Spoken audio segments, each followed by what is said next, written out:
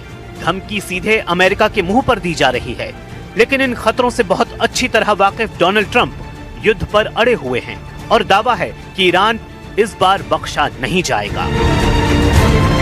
Sir, on Iran, the Supreme Leader today said that U.S. attack could spark a regional war. Giving you response to that? Why wouldn't he say that? Of course you're going to say that, but we have the biggest, most powerful ships in the world over there, very close, a couple of days, and hopefully we'll make a deal. If we don't make a deal, then we'll find out whether or not. Donald Trump की धमकियों के बीच Iran ने अपने सबसे मजबूत मोर्चे को active कर दिया है। हॉर्मुज़ के समुद्री गलियारे को नक्शे के जरिए समझिए, जहां उत्तर की तरफ ईरान है और दक्षिण की तरफ ओमान और यूएई यानी संयुक्त अरब अमीरात। ये दुनिया के सबसे अहम समुद्री गलियारों में से एक है। इसी गलियारे से दुनिया का 30% तेल और गैस की सप्लाई होती है। हॉर्मुज़ गलियारा फारस की खाड़ी और ओमान की खाड़ी को जोड़ता है और यहाँ से हर रोज 2 करोड़ बैरल तेल गुजरता है, इसलिए इसे एनर्जी लाइफलाइन कहा जाता है। इस गलियारे पर ईरान की सेना का कब्जा होगा तो क्या होगा? और क्या ये वाकई ईरान के लिए बहुत आसान है कि वो होर्मुज़ पर पहरा बैठा दे? ईरान का युद्धाभ्यास बता रहा है कि ऐसा करना उसके बाएं हाथ का खेल है। यही वजह है कि युद्ध हुआ तो होर्मुज़ पर ईरान ने बैरिकेड लगाने का इरादा कर लिया है। बैरिकेड यानी इस गलियारे से कोई जहाज नहीं गुजरेगा, सब कुछ ठप हो जाएगा और इस गलियारे पर ईरान पूरी तरह कब्जा कर लेगा और फिर तेल और गैस की कीमतें आसमान छूने लगेंगी। सवाल है कि क्या ईरान ऐसा कर सकता है? होर्मुज़ गलियारे में सबसे संकरे हिस्से की चौड़ाई करीब 33 किलोमीटर है और जहां से जहाज गुजरते हैं वहां उनके लिए सुरक्षित गहराई वाला रास्ता सिर्फ 3 किलोमीटर चौड़ा रह जाता है, क्योंकि अगर इस रास्ते में जहाज भटके तो जहाज समंदर में फंस सकते हैं। ईरान का दावा है कि होर्मुज़ के इलाके में उसकी मर्जी का बगैर परिंदा पर नहीं मार सकता। यहाँ आसपास ईरान के पास करीब 9 बड़े टापू हैं और इनमें से ईरान ने 5 में हवाई पट्टी या एयरपोर्ट बनाया हुआ है और ऐसे हर अड्डे पर ईरान की सेना मौजूद है। वहाँ से हमले की ताकत ईरान को इस इलाके में बहुत मजबूत बना देती है। जज़ायर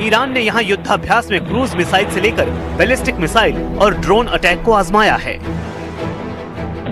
ईरान के रेवोल्यूशनरी गार्ड्स ने फारस की खाड़ी में जब से ये युद्धाभ्यास किया है उसके दुश्मन चौकन्ने हो गए हैं। ईरान के पास एक मजबूत एंटी शिप वाली मिसाइल पावर भी है और यही इसे इस बेहद खास समुद्री इलाके में सबसे बड़ी मिलिट्री पावर बना देती है। अब ईरान की नौसेना के कमांडर बता रहे हैं कि समुद्री इलाके पर दबदबा कायम रखने के लिए उसकी नई मिसाइल तैयार है।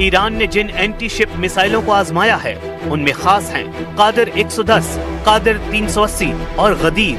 कादिर 110 की रेंज 300 किलोमीटर है जबकि कादिर 380 की रेंज 1000 किलोमीटर से ज्यादा है। इस दौरान गदीर मिसाइल भी लॉन्च की गई जिसकी रेंज 2000 किलोमीटर है।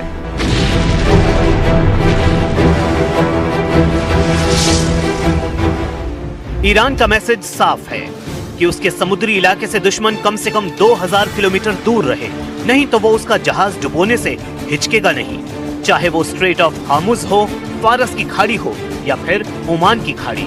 इस इलाके में ईरान अपना दबदबा बनाए रखना चाहता है। ट्रंप को डराने के साथ साथ ईरान बार बार बता रहा है कि उसकी मिसाइल पावर इजराइल पर हमले के लिए भी तैयार है। ये वार्निंग ईरान से लगातार आ रही है। ईरान जून 2025 में हुए युद्ध की याद दिला रहा है। ईरान के सर्वोच्च नेता अली खामेनेई के जनरल दावा कर रहे हैं कि इस बार युद्ध हुआ तो नई तरह की मिसाइल से हमला होगा।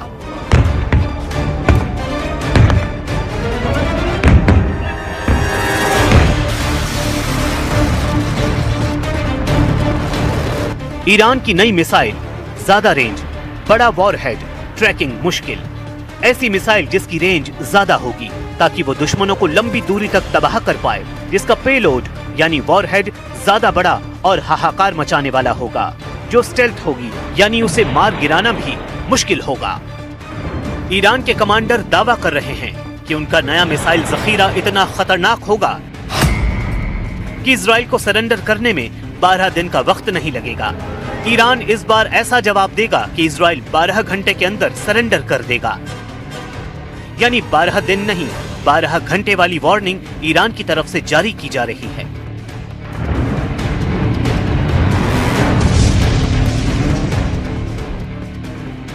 इजराइल के प्रधानमंत्री बेंजामिन नेतन्याहू भी जानते हैं कि इस वक्त खामेनेई का इरादा क्या है और अगर ईरान पर हमला किया गया तो वो काउंटर अटैक किस लेवल का होगा, इसलिए इजराइल में ईरान की मिसाइल पावर को लेकर सायरन बजना शुरू हो गया है।